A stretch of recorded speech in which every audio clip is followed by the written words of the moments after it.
நாளைக்கு சட்டசபை பட்ஜெட் கூட்டத்தொடர். சட்டசபைக்குள்ள போனா மரபுன்னு சொல்லுவாங்க. அந்த மரபை இன்னைக்கு வரைக்கும் உண்மையா கடைபிடிச்சிட்டு இருக்கக்கூடிய இயக்கம் தமிழக வெற்றி கழகம். நமக்கு அனுபவம் இல்லைன்னு சொன்னாங்க, சட்டசபை எதிர்கொள்ள முடியுமான்னு சொன்னாங்க. ஆனால் ஒரு 4 நாள் நடந்துச்சு. முதல்ல அந்த 4 நாள்ல ஒவ்வொரு நாளும் குறைந்தபட்சம் ஒரு 10லிருந்து 15 முறை அவை மீறிய செயலை செய்தது திமுக.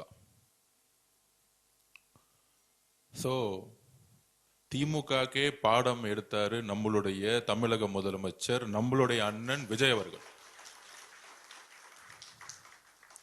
நம்மளுடைய சட்டமன்ற உறுப்பினர்கள், நம்மளுடைய அமைச்சர்கள் பேசவே முடியல அவங்களால அந்த 4 நாள்.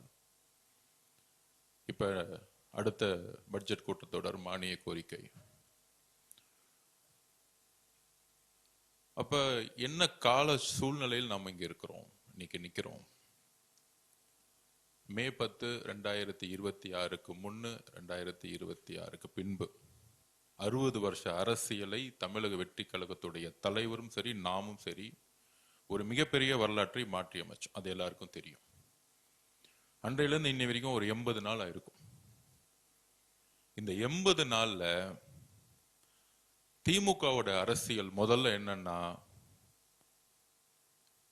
முதல் கொள்கை அவன் கொள்கை எப்படி தமிழக வெற்றி கழகத்தோட ஆட்சியை கவுக்கிறது. இந்த 80 நாள்ல ஒரே கொள்கை திரு மு.க. ஸ்டாலின் அவர்களுக்கும் திரு உதயநிதி அவர்களுக்கும் இருக்கக்கூடிய ஒரே சிந்தனை.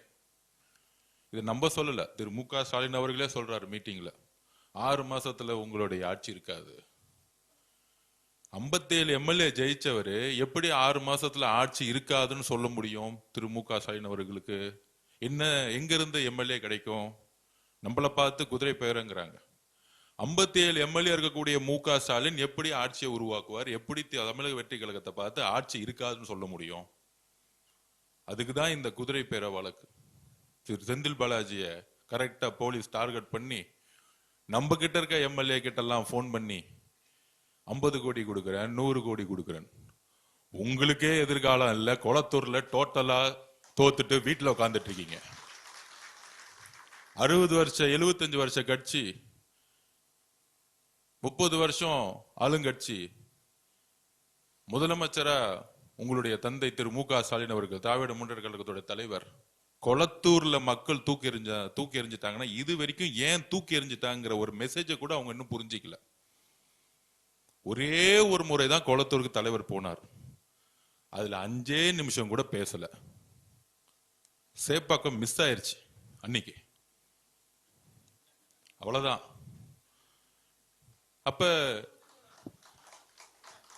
அப்ப கொளத்தூருடைய தோல்வி ஒட்டுமொத்த திமுகவுடைய கடைசி சாம்ராஜ்யத்துடைய அத்தியாயம். இதுதான் தமிழக மக்களுடைய தீர்ப்பு. இன்னுமேட்டு திமுக குடும்பத்திலிருந்து ஒருத்தரும் முதலமைச்சர் ஆவே முடியாது. எழுதி வச்சுக்கோங்க. நீங்க என்ன அவதூறு வேணா பரப்பிக்கோங்க, என்ன பொய் வேணா பரப்புங்க, அதுக்கெல்லாம் நம்ம ரெடி. எல்லாத்தையும் பார்த்துட்டு வந்திருக்காரு எங்க தலைவர்.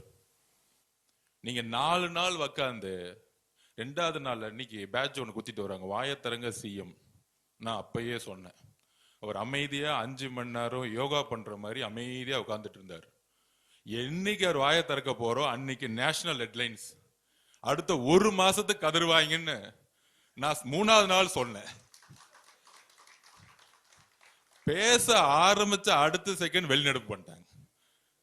சட்டசபையில 3 நாளா வாயத்தரங்க செய்யம்னு சொல்லிட்டு அவர் எந்திரிச்சு என்ன பேசுறான்னு கூட கேட்கல. பார்ட்டி ஃபண்டுன்னு சொன்னதுதான் மிச்சம். உடனே திமுக அஞ்சிட்டாங்க.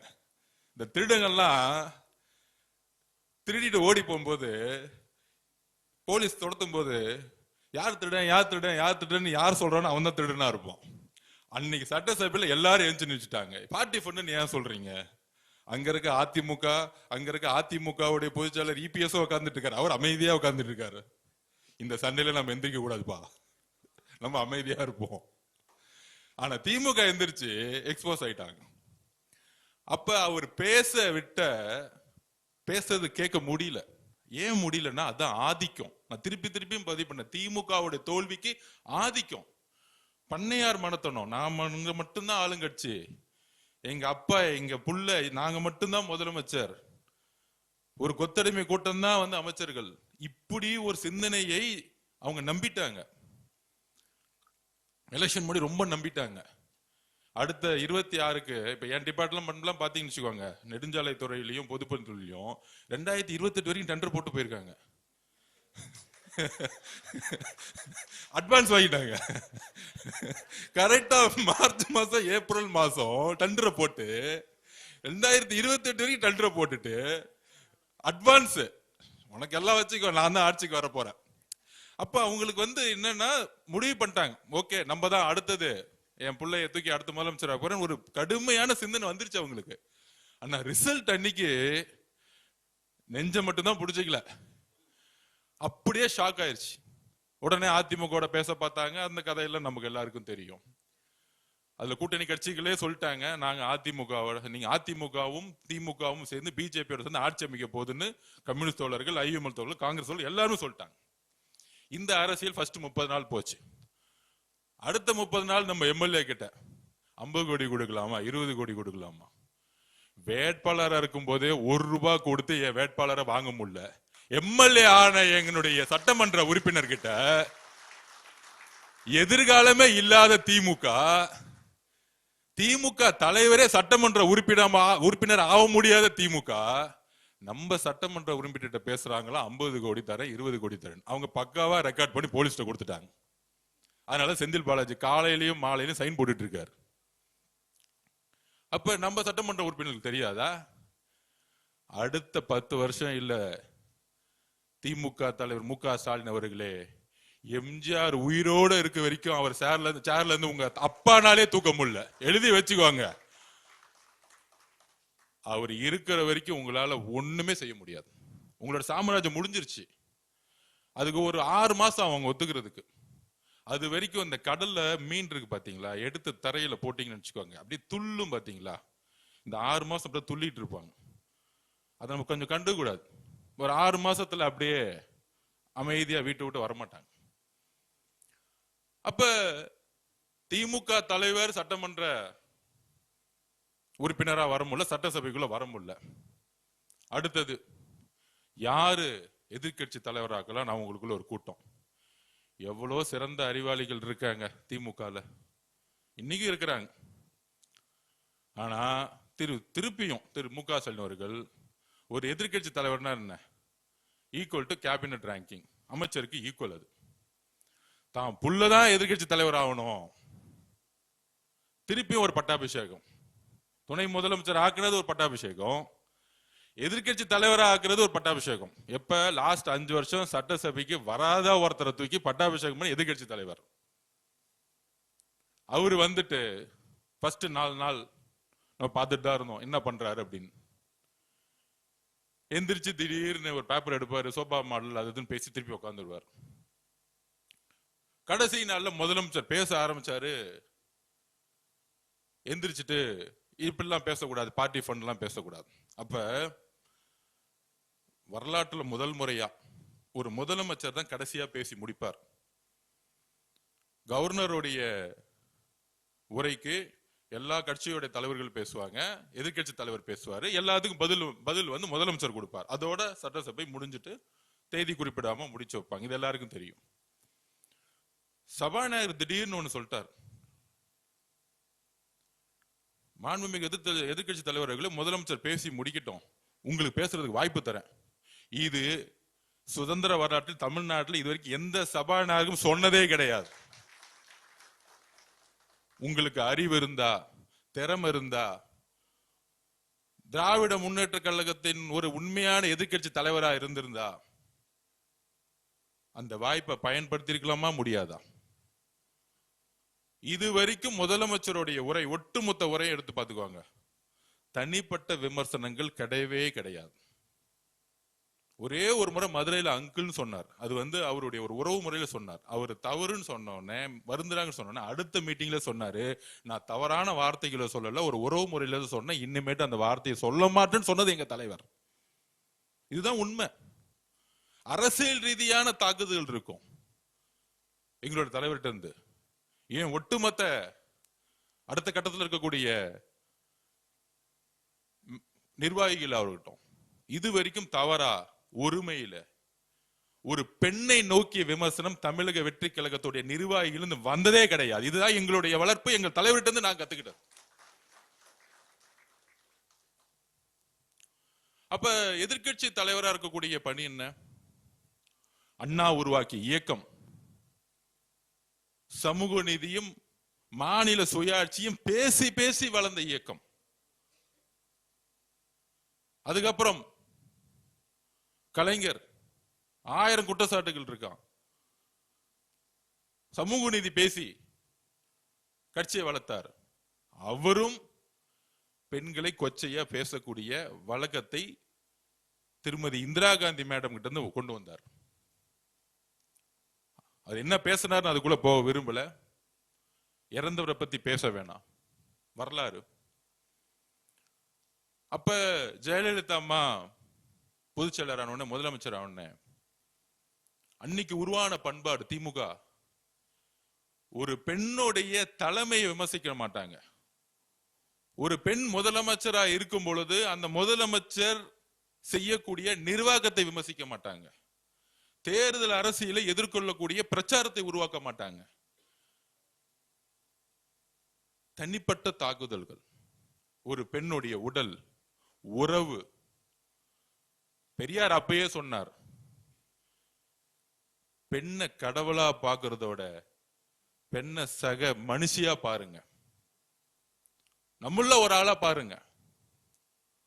புனிதமா பேசுறது முக்கியம் இல்ல, சமத்துவமா பேசுறதான் முக்கியம். இந்த சிந்தனை உங்களுக்கு இல்லை திரு உதயநிதி அவர்களே. பெரியார் கருத்துக்களை உள்வாங்கி அண்ணா உருவாக்கிய இயக்கம் பெரியாருடைய பெண் ஏன் அடிமையானால் புக்கை எடுத்து உதயநிதிக்கு புக்கை கொடுக்கணும். அந்த சிந்தனை இருக்குல்ல, அந்த ஒரு பிறப்பால் ஒரு சிந்தனை இருக்குல்ல திரு உதயநிதி அவர்களுக்கு. எங்க தாத்தா கலைஞர் முன்னாள் முதலமைச்சர், எங்க அப்பா முன்னாள் முதலமைச்சர் ஸ்டாலின், எங்க அப்பா முன்னாள் முதலமைச்சரா இருந்ததுனால இன்னைக்கு என்ன பட்டாபிஷேகம் பண்ணி எதிர்கட்சி தலைவரா உட்கார்ந்து வச்சிருக்க அந்த திமிர் இருக்குல்ல, அந்த திமிர் தான் பிறப்பால் உருவாக்கப்பட்டது.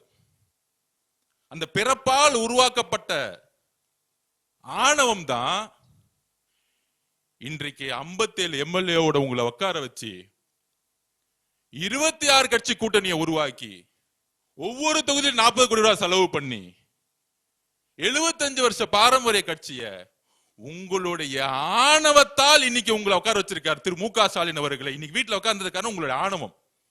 ஏன் அந்த வார்த்தையை சொல்றேன்னா, இப்ப எக்ஸ்ல ஒரு ட்வீட் போட்டிருக்காரு, தமிழக வெற்றி கழகத்துக்கு ஆணவமா திரு மு க ஸ்டாலின் சொல்றாரு.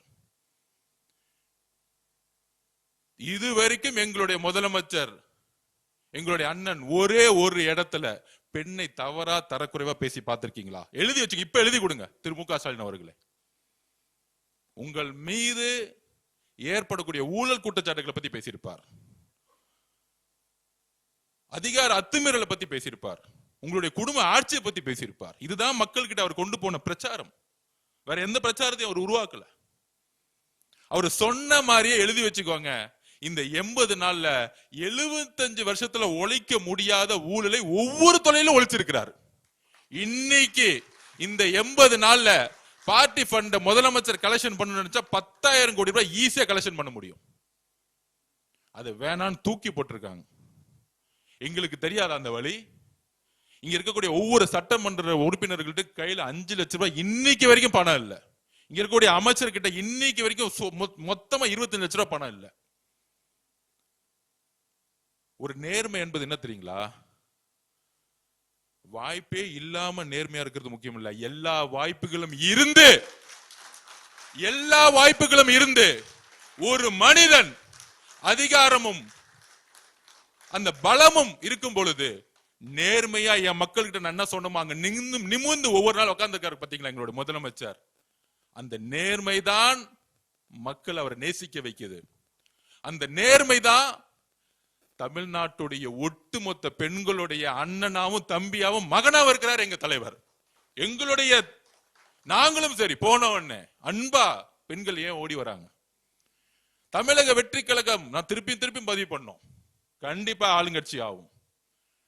கண்டிப்பா மாண்பு முதலமைச்சர் ஜெயிச்சு முதலமைச்சர் ஆக்குவார். 4 மாசம் முன்னாடி நம்பல. அதற்கான காரணம் என்ன தெரியுமா? எல்லாரும் இளைஞர்கள் சொல்லிட்டு இருந்தாங்க. ஏன்னா நம்ம போகும்போது எல்லாரும் இளைஞர்கள் நம்மள வேலை பார்க்கறதுக்காக எல்லாம் ஓடி வருவாங்க. ஆனா அவன் கண்ணுக்கு தெரியாத ஒன்னே ஒண்ணு என்ன தெரியுமா? வீட்டுல இருந்தாங்க பாருங்க, அமைதி புரட்சி பண்ணாங்களே பெண்கள், ஒட்டுமொத்த பெண்களும் இந்த வெற்றியை உருவாக்கியது பெண்கள். திருப்பி பதிவு பண்றோம். நாங்க எங்க ஏன் யாருக்கிட்ட உண்மையா இருக்கணும்? நாங்க நினைக்கிறோம் தெரியுமா? முதல்ல தமிழ்நாட்டில் இருக்கக்கூடிய எங்களுடைய தாய்மார்களுக்கிட்டையும் எங்களுடைய அக்கா கிட்டையும் தங்கச்சிக்கிட்டையும் நாங்க உண்மையா இருக்கணும்னு நினைக்கிறோம். ஏன்னா இந்த கட்சியை உருவாக்கியது தமிழக பெண்கள். எங்க அண்ணனை முதலமைச்சர் ஆக்கியது தமிழக பெண்கள், அதோட சேர்ந்த இளைஞர்கள். அப்ப ஏன் அந்த எங்களுக்கு அந்த உணர்வு வருது? அதுல இன்னைக்கு சொல்றாரு, தமிழக திமுகவுடைய பேட்டி கொடுக்கிறார் RS பாரதி, சொல்றாரு மூத்த தலைவர், அது என்ன நாங்க எம்ஜிஆர் காலத்திலும் இப்படிதான் பேசிக்கிட்டு இருந்தோம், கலைஞர் காலத்திலும் அப்படிதான் பேசிட்டு இருந்தோம், ஏன் அம்மா ஜெயலலிதா காலத்திலும் அப்படிதான் பேசிட்டு இருந்தோம், ஐயா எடப்பாடி காலத்துல அப்படித்தான் பேசிட்டு இருந்தோம். இந்த 4 பேர்ட்ட என்ன வேணா பேசிக்குவாங்க. ஆனால் எங்கள் அண்ணன் முதலமைச்சரா பொறுப்பேற்றதிலிருந்து திரு சி ஜோசப் விஜய் அண்ணன் எங்கள் முதலமைச்சரா இருக்கக்கூடிய இடத்துல பெண்களை நோக்கி விமர்சிக்கக்கூடிய யாரா இருந்தாலும் கைது செய்யப்படுவார்கள். இது ஏன்னா ஒருத்தருக்கான மிரட்டலோ பழிவாங்கலோ கிடையாது. இந்த கலாச்சாரத்தை தூக்கி எறியணும். ஒரு பெண் அரசியல் வரக்கூடாதா? ஒரு பெண் நிருபரா வரக்கூடாதா? பத்திரிகையுள்ள வரக்கூடாதா? ஏன் உங்களை பார்த்து கொஸ்டின் கேட்டக்கூடாதா? கேட்கிற கேள்வியை விட்டுட்டு அவங்களோட உடலையும் அவர்களோட உறவையும் சுக்குநராக கூடிய செயலை செய்யறதா திமுக. அப்ப அண்ணா பேசிய சமூக நீதியும் மாநில சுயாட்சியும் தூக்கி எறிஞ்சு இன்னைக்கு ஆபாச நீதியாக ஒரு எதிர்கட்சி தலைவர் உட்கார்ந்துட்டு இருக்காரு. இனிமேட்டு அவர் ஆபாச நீதி தான் கூப்பிடணும், உதயநிதி கிடையாது. உறுதியாக சொல்றோம். என்ன வார்த்தைகள்! நான் கேட்கிறேன், நான் என்ன பேசுறது தவறுன்னு இன்னைக்கு வரைக்கும் உணரல. வார்த்தைகள் தவறு இருக்கலாம், மனிதன் உணர வேண்டும். தவறு செய்யாத மனிதர்கள் கிடையாது, ஆனால் அது உணரணும். அந்த உணர்ச்சி இருக்கா? இன்னைக்கு பேசுறாரு, நான் என்ன பேசினேன்? ஒண்ணுமே பேசல. உங்களுடைய அம்மா முன்பும் உங்களுடைய மகள் முன்பும் இந்த வார்த்தையை பேச முடியுமா திரு உதயநிதி அவர்களே? பேச முடியுமா? எல்லோருக்கும் குடும்பம் இருக்கு. எல்லா பெண்களையும் ஒரே மாதிரி பார்க்கணும். எங்க அம்மாவை பார்க்கிற மாதிரி தான் இன்னொரு அம்மாவை நான் பார்க்க முடியும். அந்த உணர்வு உங்ககிட்ட இல்ல. ஆனா எங்க தலைவருக்கு ஒவ்வொரு பெண்ணையும் தன்னுடைய அம்மாவும் தங்கச்சியாவும் அக்காவையும் பார்த்துட்டு இருக்காரு. இதனாலதான் இந்த ரியாக்ஷன். இதுதான் உண்மை. இது அரசியலோ பழிவாங்களோ கிடையாது. நாங்க எதுக்கு அரசியல் பழிவாங்கணும்? 60 வருஷ வரலாற்றை தூக்கி எறிஞ்சு சிங்கிளா தனியா எங்கால் ஜெயிச்சிருக்காரு எலெக்ஷன்ல. உங்களை எதிரியாவே நாங்க பார்க்கல. எங்க தலைவரை எதிர்த்து நிக்கிறதுக்கு ஒரு தகுதி வேணும். இன்னைக்கு சேலஞ்ச் பண்றேன் திரு உதயநிதி அவர்களே, உங்க தாத்தாவோட ஐடென்டிட்டி, திமுகவுடைய ஐடென்டிட்டி எல்லாத்தையும் தூக்கி போட்டு உங்க எம்எல்ஏ போஸ்ட் ரிசைன் பண்ணிட்டு வாங்க. எங்க தலைவர் சாமானிய ஒருத்தரை நிப்பாட்டுவார். அதே சேப்பாக்கத்துல சாமானிய ஒரு பெண்ணை நிப்பாட்டுவார்.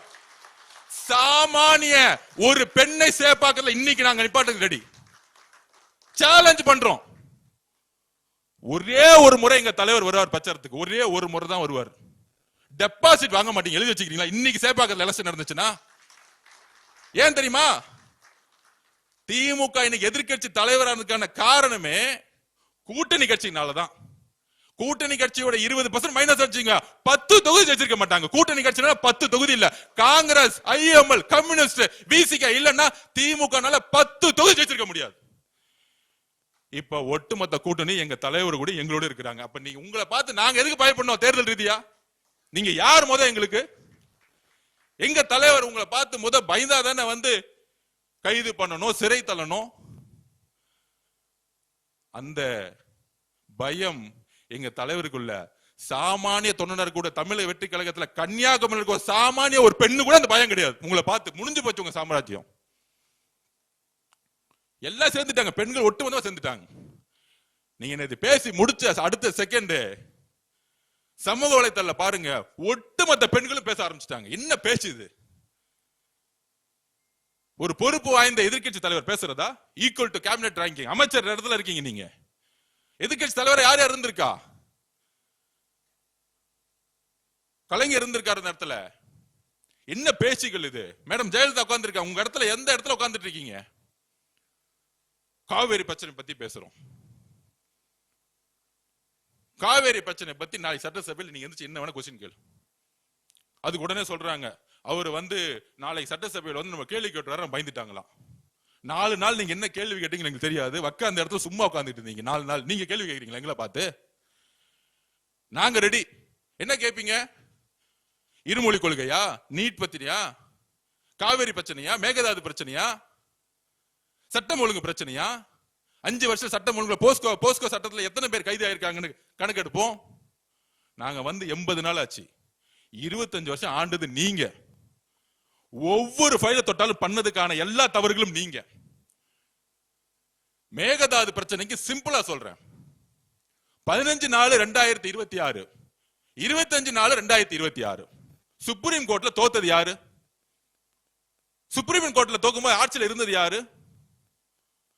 தமிழக வெற்றி கழகம் ஆட்சியில் இருந்தாங்களா?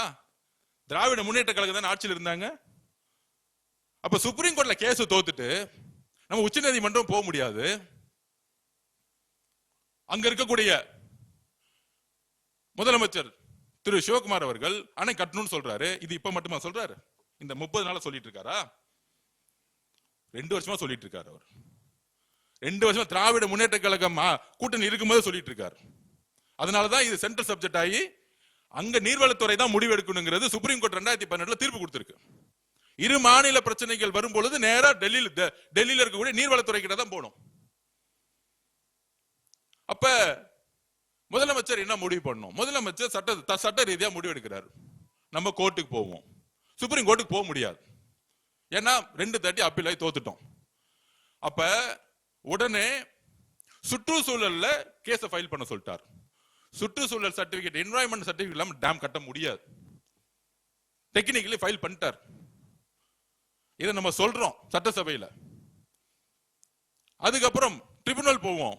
இது திமுக அடுத்த முடிவுதான்.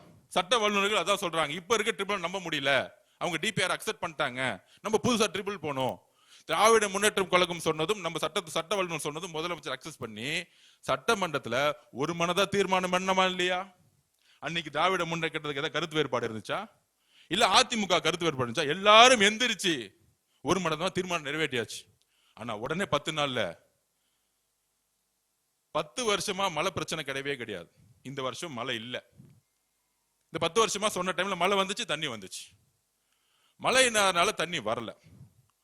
உடனே அரசியல், தமிழக வெற்றி கழகம் வந்த பிறகு தண்ணி வரல. திருப்பி நம்ம நீர்வளத்துறை அமைச்சர் டிஸ்கஷன் பண்ணி அங்க இருக்கக்கூடிய ஒழுங்காற்றுக்குள்ள உடனடியா அப்ளை பண்ணி அங்க கடுமையா சட்ட வல்லுநர்களை வச்சு நம்மளுடைய கோரிக்கையை சொல்லி அவங்களும் நமக்கு 3500 கண்ணாடி தண்ணீரை விடுங்கன்னு சொல்லிட்டாங்க. இங்க நம்ம எங்க தோத்துருக்கோம்? தண்ணி விடணும்னு சொன்ன பிறகு தண்ணி விடல. இது எப்பயுமே கர்நாடகா பண்ணும். உடனடியா உச்ச நீதிமன்றத்துக்கு போறதுக்கான ஆலோசனையை கொடுக்க சொல்லிட்டார் முதலமைச்சர். அந்த டிஸ்கஷன் போய்கிட்டே இருக்கு. திருப்பி மழை அங்க வந்துருச்சு. அதனால 16,000 கண்ணாடி 20,000 கண்ணாடி தண்ணி விட்டு ஆரம்பிச்சுட்டாங்க. அப்ப இந்த காவேரி பிரச்சனைக்கு நம்ம எங்க தவறு செஞ்சிருக்கோம்? அப்ப என்ன மாதிரி சூழ்ச்சி அரசியலை இந்த தமிழகம் மட்டும் உருவாக்குறாங்க, பொய்யான அரசியலை உருவாக்குறாங்க. அதுக்கு 16,000 கண்ணாடி தண்ணி வர ஆரம்பிச்சிருச்சு. அதுக்கு தஞ்சாவூர்ல போய் பேசுறாராம். தண்ணி அங்க விட ஆரம்பிச்சுட்டாங்க, பேசுறாராம். நம்ம ஏதோ மேகதாது விஷயத்துல நம்ம சரியா பேசலாமா? முதலமைச்சர் கர்நாடகா போறாரு. அவருடைய நோக்கம் என்ன? ஒரே நோக்கம் தான். அவருடைய நோக்கம் இந்த ஸ்டேட்மெண்ட் விடுறது, ட்விட் போறது, பேருக்கு சும்மா ஒரு ஆர்ப்பாட்டம் நடத்தல எங்களுடைய தலைவருக்கு விருப்பமே கிடையாது. செயல், எங்களுடைய தலைவர்னா செயல்படணும்னு சொல்லுவார். அப்ப அவருடைய என்ன இருந்துச்சுன்னா, நம்ம போய் தண்ணி கேட்டாலும் கொடுக்க மாட்டாங்க, பரவாயில்ல. ஆனால் இந்த காவேரி பிரச்சனையை வச்சு இரு மாநில மக்களுக்கான உறவை நாளைக்கு அரசியல் ரீதியா தூண்ட விட்டு சமூக பதட்டம் உருவாயிடக்கூடாதுன்னு எங்க முதலமைச்சர் நினைச்சார். இதுதான் ரீசன், வேற ஒண்ணும் கிடையாது. இதுதான் ரீசன். அங்க கூடிய சில அமைப்புகள் 2028 தேர்தல் வருது, அப்ப இதை ஒரு பிரச்சனையாக்கி தமிழர்களுக்கும் அங்க இருக்கக்கூடிய தமிழக மக்களும் கர்நாடக மக்களும் எப்பொழுதும் இன்றைக்கும் அண்ணன் தம்பியா நம்ம இருக்கிறோம், உறவுல இருக்கும், அக்கா தங்கச்சியா இருக்கிறோம். அப்ப அந்த சிந்தனை வரக்கூடாது. அவர் எல்லோருக்குமான தலைவர். இங்க எப்படி கன்னியாகுமரியிலும் கிருஷ்ணகிரியிலும் அவர் போகும்போது 5 லட்சம் மக்கள் வருவாங்களோ, அவர் கர்நாடகால இறங்கி பெங்களூர் போகும்போது 10 லட்சம் மக்கள் நிற்பாங்க அவரை பாக்குறதுக்கு. இதுதான் எங்களுடைய தலைவர். அவர் கர்நாடக மக்களுக்கு சேர்ந்துதான் யோசிக்கிறாரு, அந்த மக்களுக்கு சேர்ந்துதான் யோசிக்கிறார். அப்ப 2 மாநில உறவை மேம்படுத்தணும். ஒரு பிரச்சனை வரும் பொழுது உறவு சரியா இருக்கணும். ஒரு முதலமைச்சரே அங்க போகும்பொழுது நாளைக்கு சூழ்ச்சி அரசியல் உருவாக்கி ஒரு கழகம் உருவாம இருக்கணும்னா, என் மகனே வந்துட்டான்னு கண்ணலா இருக்கக்கூடிய ஒரு தாய் சொல்லுவாங்க, ஏன்பா இந்த பண்ணுறீங்கன்னு சொல்லுவாரா, சொல்ல மாட்டாங்களா? இந்த அரசியலுக்காக தான். இது என்ன பெரிய நம்ம அங்க போக கூடாதுன்னு இருக்கு. நம்ம ஒரு உறவு முறையில போவோமே, இது நம்ம கர்நாடகா, நம்ம மக்கள், ஏன் மக்கள் தானே அவங்களும், கேரளால இருக்க மக்களும் ஏன் மக்கள் தான் நினைக்கிறதா எங்க தலைவர். இதுல என்ன தவறு? நீங்க அரசியலா பாக்குறீங்க, அவரு சகோதரத்தை வளர்க்கறதுக்காக கர்நாடகால போகணும்னு நினைச்சார். இதுதான் உங்களுடைய குறுகிய மனப்பான்மை. இதுதான் பதில்.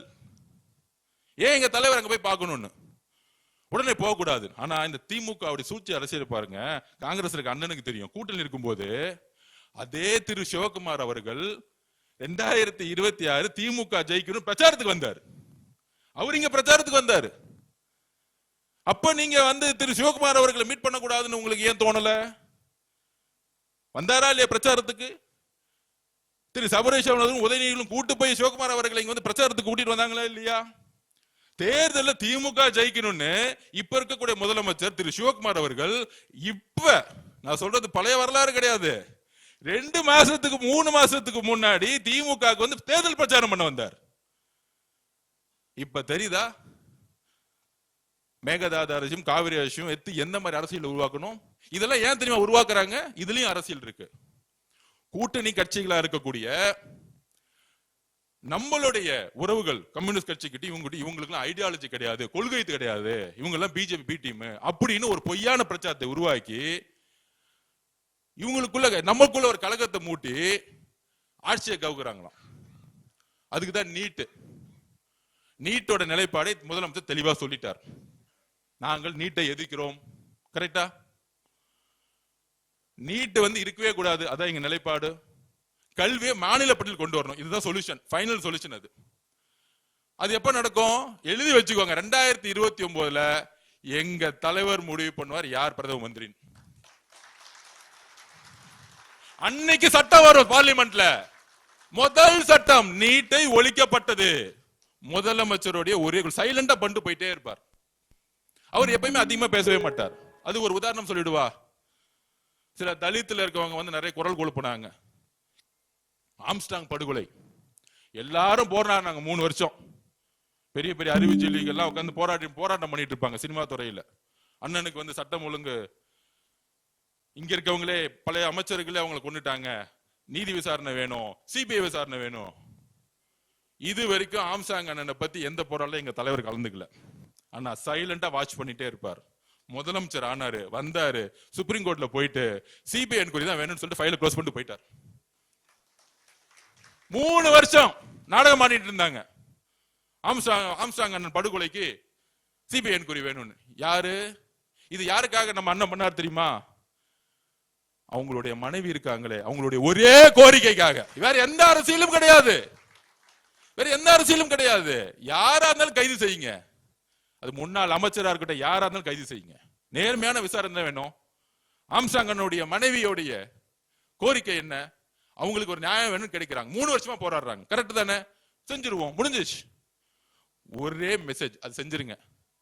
இதுதான் எங்க தலைவருடைய அரசியல். எழுதி வச்சுக்கோங்க. செயல் செயல் செயல் தான் எங்களுடைய தலைவர். உங்களை மாதிரி உட்கார்ந்துகிட்டு சும்மா அந்த ஆர்ப்பாட்டம், இந்த போராட்டம், மக்கள் முன்னாடி நடிப்பு, மீடியா அரசியல் தெரியாது. உணர்வு உள்ள அரசியல். அப்ப நமக்கு எந்த தலைகணமும் இல்லை, நமக்கு எதிரிகளே இல்லைன்னு சொல்ல வரல. தேர்தல் அரசியலில் எங்க தலைவருக்கு தெரியும் எப்படி வெற்றி பெறணும் எங்களுக்கு. அதனால எங்க தலைவருக்கு யாரை பார்த்தாலும் பயம் கிடையாது.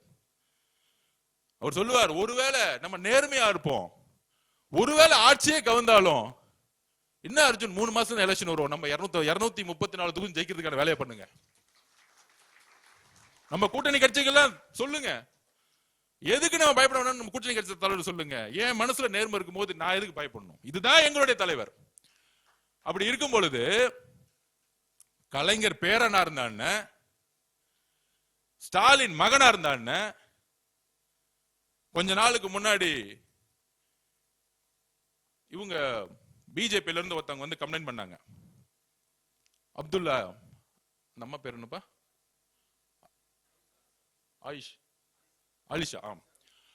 அலிஷா அப்துல்லா மேடம் வந்தாங்க. வந்து கமிஷனர் கம்ப்ளைண்ட் போச்சு. தரக்குறைவா யூடியூப்ல பேசினாங்க, தரக்குறைவா. அது 2 பேர் ரொம்ப சிரிச்சு, அந்த பெண்ணுடைய உடல், அந்த பெண் யார் கூட இருந்தா, அந்த பெண்ணுடைய குழந்தை யாரோட குழந்தை, இதெல்லாம் ஒரு அரசியலா? ஒரு பெண், ஒரு இஸ்லாமிய சமூகத்தில் இருந்த அந்த பெண், எந்த கட்சியா இருக்கட்டும், தைரியமாக அரசியலுக்கு வரக்கூடிய சிந்தனையை நம்ம வரவேற்கணும். அது வரவேற்கணும். சரியா தவறோ, ஒரு பெண் வீட்டை விட்டு வெளியே வரும்போது அரசியலுக்கோ ஒரு அதிகாரத்துக்கோ வரணும்னு ஒரு சிந்தனை வரும்போது நம்ம வரவேற்கணும். தவறுகள் செய்தால் நம்ம அரவணைக்கணும். ஏனால் இதுதான் உண்மையான சமூக நீதி. ஒரு பெண் அதிகாரத்துக்கு வரக்கூடிய ஒரு சமூக நீதி தான் பெரியார் கனவு கண்டார், அண்ணா கனவு கண்டார், புரட்சியாளர் அம்பேத்கர் கனவு கண்டார். அப்போ ஒரே ஆக்ஷன், அவங்க 2 பேரும் அரெஸ்ட் பண்ணிருங்க. திமுக தான், பக்கா திமுக. அதே சட்டம் தான் நீங்க மகுடம் சூட்டிய முக ஸ்டாலின் உங்க மகனா இருந்தாலும் ஒரே சட்டம் தான் எங்களுக்கு. மனுநீதி சோழனுடைய ஆட்சி நடந்துகிட்டு இருக்கு. தான் மகனா இருந்தாலும் சட்டம் தன் கடமையை செய்யும் சொல்லக்கூடியவர் தான் எங்களுடைய முதலமைச்சர். தமிழக வெற்றி கழகத்தில் தவறு செய்யும் போது அடுத்த செகண்ட் பொதுச்செயலர் கட்சி விட்டு இன்னைக்கு அரெஸ்ட் பண்ணுன்னு சொல்லிடுவார். இது வரைக்கும் 3 பேர் அரெஸ்ட் பண்ணிருக்காங்க. அந்த மாதிரி தமிழக வெற்றி கழகத்துடைய நிர்வாகிகள் யாரும் நீக்கல. அப்ப இந்த கட்சியை உருவாக்கியது, நாங்கெல்லாம் அமைச்சராக இங்க அமர்ந்திருக்கிறதுக்கு முக்கிய காரணம், ஏன் எங்களுடைய தலைவரை முதலமைச்சர் ஆக்கியதே தமிழ்நாட்டுடைய பெண்கள். அப்ப அந்த பெண்களை கொச்சையாக பேசும் பொழுது யாராக இருந்தாலும் சட்டப்படி நடவடிக்கை எங்களுடைய முதலமைச்சர் எப்படியும் எடுப்பார். அதுக்காக எந்த போராட்டம் நாங்கள் எதிர்கொள்ள ரெடியா இருக்கிறோம். ஏன்னா இது தமிழக பெண்களுடைய கோரிக்கை. நேத்துல இருந்து ஒட்டுமொத்த நேஷனல் மீடியாவும் ஒரு எதிர்க்கட்சி தலைவராக இப்படி பேசலாமா? டிஸ்கஸ்டிங் ஸ்பீச்சஸ் நேத்துல இருந்து ஆரம்பிச்சிட்டாங்க, ஆர்குமெண்ட் ஆரம்பிச்சிட்டாங்க. நம்மளுடைய மீடியா தான் லேட்டா இருந்திருப்பாங்களே, காலைல இருந்து ஆரம்பிச்சாங்க. பெண்கள்லாம் சமூகத்துல இறங்கி அடிக்க ஆரம்பிச்சிட்டாங்க. என்னது திமுக, பழைய திமுக, இந்த இதுக்கு முற்றுப்புள்ளி வைங்க. 50 வருஷ திமுக இந்த பெண்களை நோக்கி இழிவா பேசக்கூடிய அரசியலை முற்றுப்புள்ளி வைங்க. தைரியம் இருந்தா எங்க தலைவரை விமர்சிக்கணும்னா அவர் முகத்தை பார்த்து ஒரு தவறு சொல்லி அரசியல் பண்ணி ஜெயிச்சிருங்க. எந்த காலத்துல வாய்ப்பு கொடுக்கவே மாட்டார் அவர். உங்களுடைய அரசியல் எல்லாத்தையும் தூக்கி போட்டுதான் ஜெயிச்சுட்டு வந்திருக்காரு. அப்ப இது மாதிரி ஒரு விமர்சனத்தை உருவாக்குனா ஒரு அட்டென்ஷன் கிடைக்கும். இதுதான் ஒரு கேவலமான பிறப்பாலே அந்த பிரச்சனை இருக்கு அவருக்கு. அவர் நல்ல டாக்டர் அனுப்பணும், சைக்காலஜி டாக்டர் அனுப்பணும். இதுதான் உண்மை.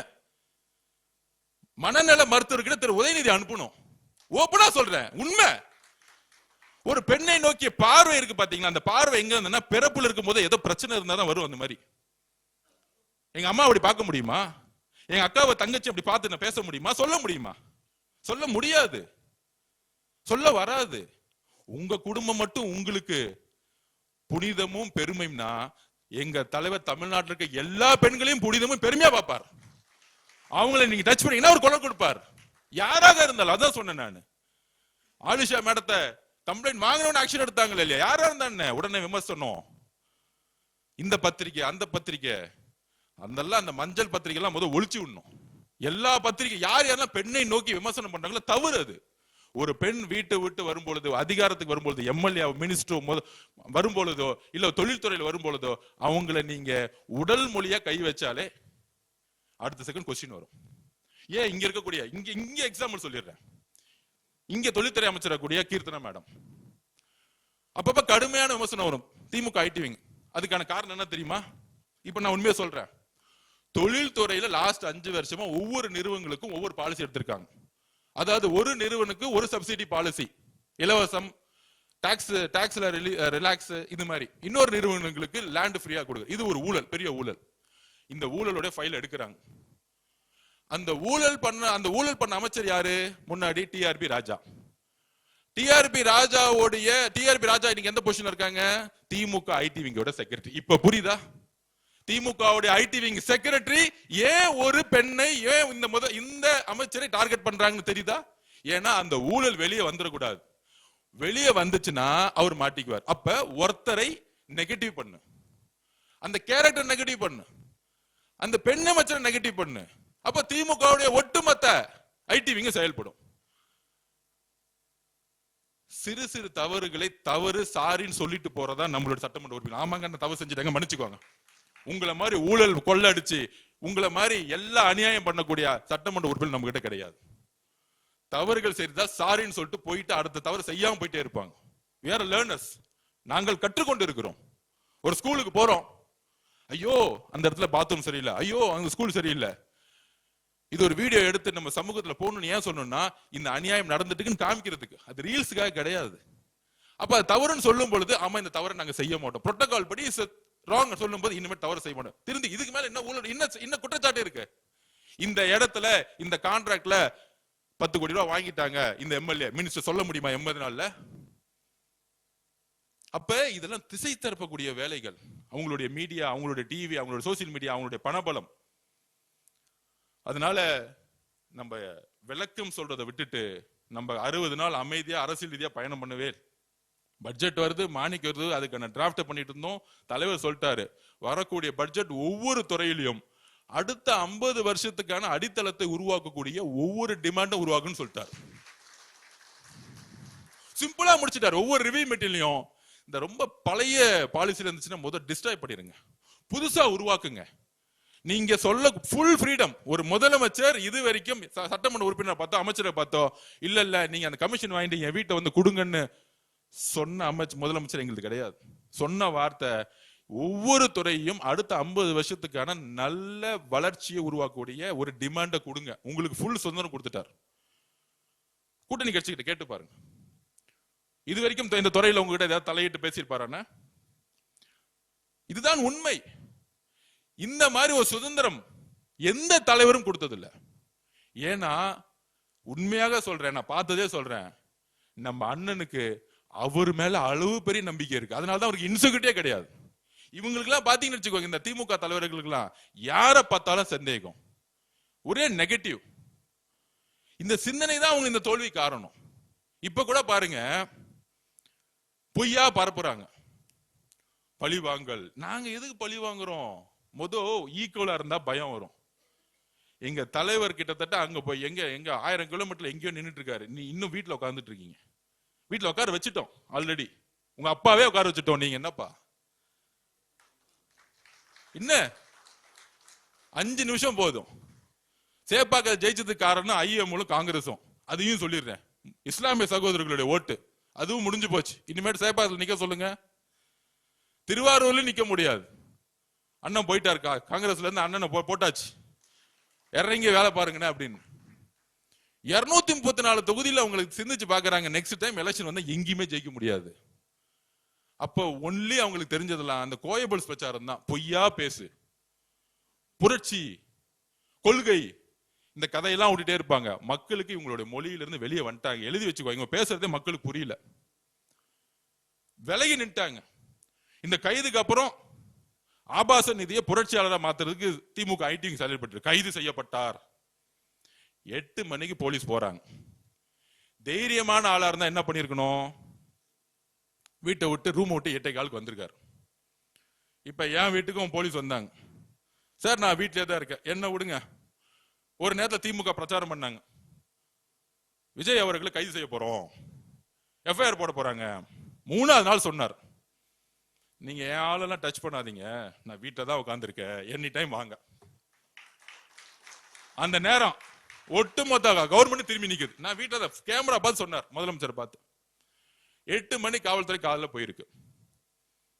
போன உடனே 8:15 வெளியே வந்துட்டு, நான் ட்ரெஸ் மாத்திட்டு வரேன், டாய்லெட் போயிட்டு வந்துடுறேன். இது நமக்கு தேவைதான். இது ஒரு அடிப்படை கடமை. 8:15 போனவரு 10:15 வரைக்கும் டாய்லெட் மட்டும் வெளியே வரல. என்ன ஒரு புரட்சியாளர், டாய்லெட் புரட்சியாளர் திரு உதயநிதி அவர்கள். காலமும் நேரமும் எப்படி 24 மணி நேரத்துல உன்னுடைய ஆணவத்தை அடக்குது பாத்தீங்களா? என்ன தெரியுமா? அதாவது இது சிறை செல்வது நம்மளுடைய நோக்கம் இல்ல. அது உயர் நீதிமன்றத்திலேயே முதலமைச்சருடைய குறிக்கோள் என்னன்னு சொல்லிட்டார். நம்மளுடைய கவர்மெண்ட் அட்வொகேட் சொல்லிட்டாரு, அவரை நாங்க சிறை செய்தெல்லாம் நாங்க கைது செய்யல, விசாரணைக்கு தான் நாங்க கூட்டிட்டு போறோம். என்ன கம்ப்ளைண்ட் ஆயிருக்கு. சிறை செய்து உங்களை தள்ளுற அளவுக்கு தேவையில்லாம நம்ம ஜெயில வேற செலவு பண்ணணும், சாப்பாடு கொடுக்கணும், இதெல்லாம் தேவையில்லாத வேலை. அதெல்லாம் அவ்வளவு பெரிய ஆள்லாம் கிடையாது. வடிவேல் படத்துல என்னையும் ஜெயிலுக்கு தள்ளிட்டாங்க, என்னையும் ஜெயிலுக்கு தள்ளிட்டாங்கன்னு நிறைய கூட்டம் திமுக இன்னைக்கு எல்லா தெருவிலும் அப்படித்தான் சுத்திட்டு இருந்தாங்க. அதுவும் பாருங்க, உதயநிதிக்காக வேன்ல ஏறனவே தெரியல, வரும்போதே போட்டோகிராஃபர் வீடியோகிராஃபர்லாம் போட்டுட்டு கரெக்டா வண்டியில ஒரு கொடியை பிடிச்சிட்டு நானும் ஜெயிலுக்கு போறேன்பா அப்படிங்கிற மாதிரி தான் ஒரு ஐடிவிங்க திமுக. உணர்வற்ற திமுக இன்னைக்கு. கட்சி தலைமைக்கும் தொண்டர்களுக்கும் உணர்வே கிடையாது. சும்மா போலியா உருவாக்குறது, இதெல்லாம் காசு கொடுத்து தெரியும் கூட்டிட்டு வர்றது. அப்ப 8:15 10:15 வரைக்கும், அதாவது நேத்து ஒரு பெண்களை அருவருப்பா பேசி அசிங்கமாக பேசிய உதயநிதி அவர்கள் இன்னைக்கு டாய்லெட் 2 மணி நேரம் உட்கார வச்சுட்டாங்க பாத்தீங்களா? அதுதான் காலமும் நேரமும். உங்க ஆணவம் இருக்கு பாத்தீங்களா? உங்க ஆணவத்தை டாய்லெட்ல உட்கார வச்சாங்க பாத்தீங்களா? வாழ்க்கை முழுசும் என்னைக்கு மறக்கவே மாட்டார் டாய்லெட்ல 2 மணி நேரம் உட்கார்ந்தது. போலீஸும் வெயிட் பண்ணிட்டே இருக்காங்க, என்னப்பா இவ்வளவு நேரம் டாய்லெட் போயிட்டு இருக்காரு. தைரியமா வந்தாரு, என்ன பண்ணிருக்கணும்? 8:15 வாங்க போலாம், விசாரணை தானே, போலாமே, என்ன இருக்கு? நீங்க தான் தப்பே பண்ணலையே, உங்களுடைய மொழி அடிப்பில் நான் என்ன தப்பு பண்ணேன்? ஒண்ணுமே தப்பே பண்ணலையே. அதாவது மனிதரா இருக்கவர்கள் நம்ம தவறு செஞ்சுட்டா, ஆமா அந்த நேரத்துல நான் தவறு செஞ்சுட்டேன், நான் வருந்துகிறேன்னு சொல்லிட்டு போயிடுவாங்க. ஆகச்சிறந்த தலைவர்கள் மேடம் ஜெயலலிதாவே, ஆமா தவறு நடந்துருச்சு விட்டுருங்க. ஆனா வெளியே சிரிச்சிட்டு நான் எந்த தவறும் செய்யலன்னு சொல்றாரு பாத்தீங்களா? இதுதான் ஆணவத்துடைய உச்ச கொடுமை. நம்ம சட்டப்படி கோர்ட்ல அவரை சிறை செல்லணும் பண்ணல, நியாயப்படி பெண்கள் முன்பு யாரு தவறு செய்தாலும் கைது செய்யப்படாலும் பெண்களுக்காக எங்க தலைவர் குரல் கொடுத்தார். இதுதான் எங்களுடைய தலைவர், யாரா இருந்தாலும் சரி. இந்த மெசேஜ் என்ன தெரியுமா? இனி வரும் காலங்களில் எதிர்கட்சி தலைவரையே கைது செய்யறோம். இனிமேட்டு இந்த சோசியல் மீடியால இருக்கிறவங்க, இந்த மஞ்ச பத்திரிகை நடத்துறவங்க, என்ன இந்த ட்விட்டர்ல டூப்ளிகேட் ஐடி வச்சிருக்கிறவங்க, இன்ஸ்டாகிராம் டூப்ளிகேட் ஐடி வச்சிருக்க திமுக வச்சிருக்காங்களா, எல்லாத்தையும் தேடி பிடிச்சி பெண்களை நோக்கி விமர்சனம் வந்தா உடனடியே கைது செய்யுங்க. இதுதான் தமிழக வெற்றித்தோட முதல் கொள்கை. ஊழல ஒழிச்ச மாதிரி பெண்களை அருவருப்பா பேசக்கூடிய கலாச்சாரத்தை ஒழிக்கக்கூடிய ஒரு ஆட்சியை உருவாக்கணும். அதுதான் எங்களோட தலைவர். இவ்வளவுதான் சிந்தனை. அது எந்த பெண்ணா இருந்தாலும் சரி, இதுதான் முதல் கொள்கை. பெண்களுக்கான பாதுகாப்பையும் பெண்களுக்கான செக்யூரிட்டியும், அவங்க தைரியமாக வெளியே பணி செய்யக்கூடிய எந்த ப்ரொஃபஷனல், பொலிட்டிக்கலா இருக்கட்டும் மீடியாவா இருக்கட்டும், எந்த ப்ரொஃபஷனல் தைரியமா வெளியே வரணும். அப்படி இருந்தா அது அவங்களுக்கு யாரெல்லாம் முடக்க பாக்குறாங்களோ அவங்க கைது செய்யப்படும். அப்ப இந்த கலாச்சாரத்தை ஒழிக்கணும். அதுக்குதான் இந்த கைது. அதுலயும் விசாரணை. ஏன் விசாரணை பண்ணக்கூடாதா? இன்னும் மன்னராட்சியா? அதெல்லாம் முடிஞ்சு போச்சு. 2026 மே 10 முடிஞ்சு போச்சு. மன்னராட்சி தூக்கி எரிஞ்சாச்சு. இங்க எல்லோரும் தவறு செய்தால் போலீஸ் கூப்பிட்டா விசாரணைக்கு போய் தான் ஆகணும். கூப்பிட்டா 10 மணிக்கு கூப்பிட்டாங்க, எல்லா அட்வொகேட்ஸ் வந்துட்டாங்களாம். பெரிய 100 அட்வொகேட் உட்கார வச்சுட்டு எல்லாம் பேசிட்டு நான் போறேன். அதே 8:15 போக வேண்டியது தைரியமா இருந்தா.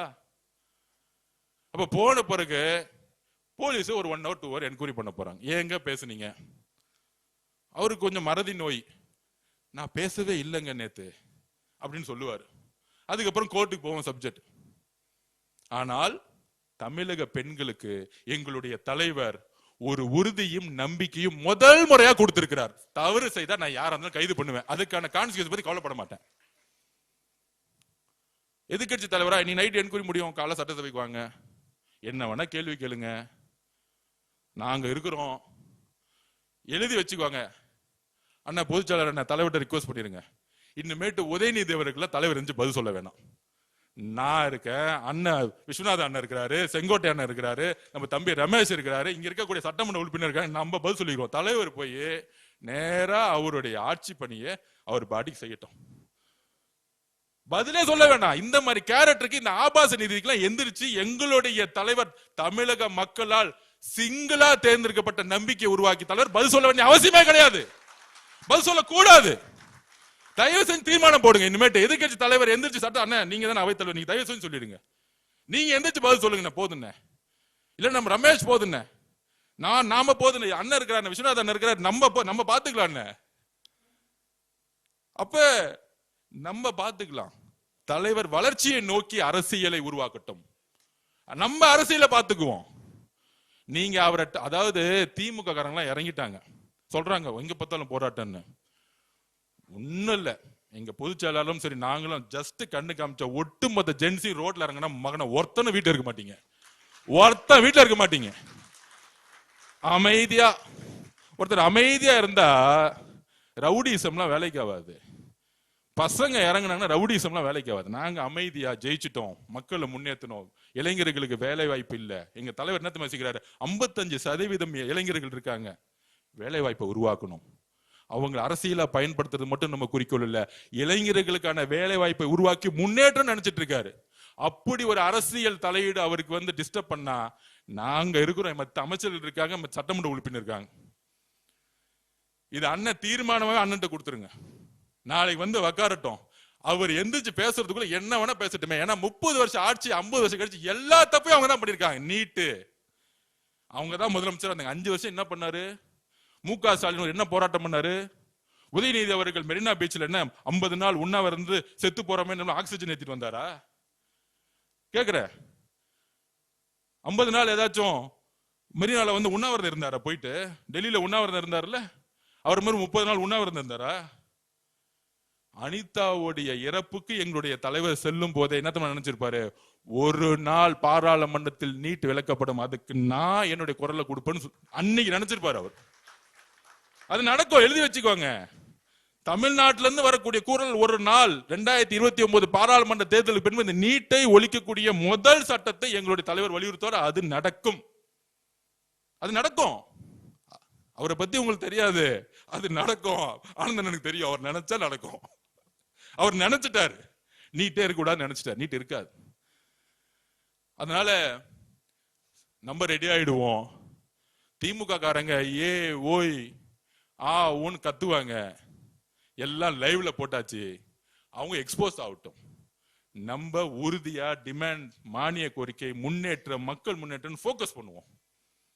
அதுக்கு மேல தவறு செய்தா, இந்த கிரவுண்ட்ல ஃபுட்பால் மேட்ச்லாம் பார்த்துருப்பீங்க, ஃபவுல் அடிச்சா ஆட்டத்தை விட்டே போயிடுவாங்க. ஆல்ரெடி உங்க அப்பா தவறு செஞ்சாரு, ஆட்டத்தை விட்டு போயிட்டார். அடுத்தது அவர் புள்ள ஃபவுல் அடிச்சுக்கிட்டே இருக்கு, ஆட்டத்தை விட்டு போறாங்க. நம்ம இறங்கி ஆட போறோம்.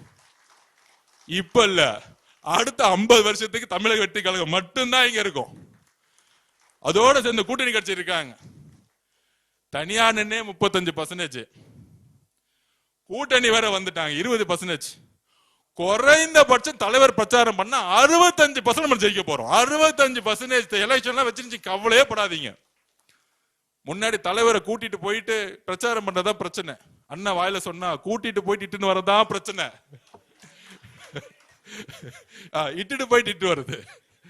இப்ப பிரச்சனையே இல்ல. கரூர் வந்தாரு, 5000 போலீஸ் பாதுகாப்பு கரெக்டா கொடுத்தாங்க. எந்த வழி மறுக்கப்பட்டதோ அதே வழியில ரோட் ஷோ பண்ணார், அதே இடத்துல பிரச்சாரம் பண்ணிட்டு வந்தார்.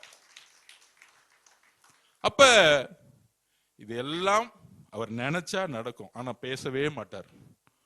அவர் பேசும்போது அவங்க காணா போயிடுவாங்க. இதுதான் அவருடைய வரலாறு. அதனால அவங்க காணா போறதுக்கான எல்லா வேலையும் செஞ்சுட்டு இருக்காங்க. நம்ம நம்பிக்கையா உறுதியா விசாரணை நடக்கட்டும். கிளீனா சொல்லிட்டாங்க, விசாரணை முடிஞ்சோன்னா வீட்டுக்கு அனுப்பிச்சிருவோம். சிறை செல்லக்கூடிய பழக்கம் எங்களுக்கு கிடையாது. எங்களுக்கு யாருமே எதிரியா நினைக்கக்கூடிய பழக்கமே கிடையாது. எங்களுக்கு அந்த அந்த பயமே கிடையாது.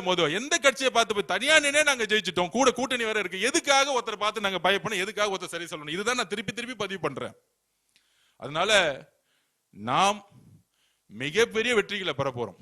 இவங்களுடைய பொய்யையும் இவங்களுடைய சூழ்ச்சிகளையும் தூக்கி எறியறதுக்கு நமக்கு நிதானமும் பொறுமையும் ஒற்றுமையும் வேணும். இது எல்லாம் தலைவருக்கு ஒரு பலமா இருக்கும். தலைவரோட பலத்துக்கு நான் திருப்பியும் சொல்றேன், அடுத்தது 50 வருஷத்துக்கு பக்கத்துல நிக்கிறதுக்கு யாருமே கிடையாது. அதனால நம்ம சட்டசபையில நிமிர்ந்து போவோம். ஏன்னா நம்ம நேர்மையாளர்கள், நம்ம தலைவர் ஒரு மிகப்பெரிய நேர்மையான ஆட்சி உருவாக்கி இருக்கார். நன்றி, வணக்கம்.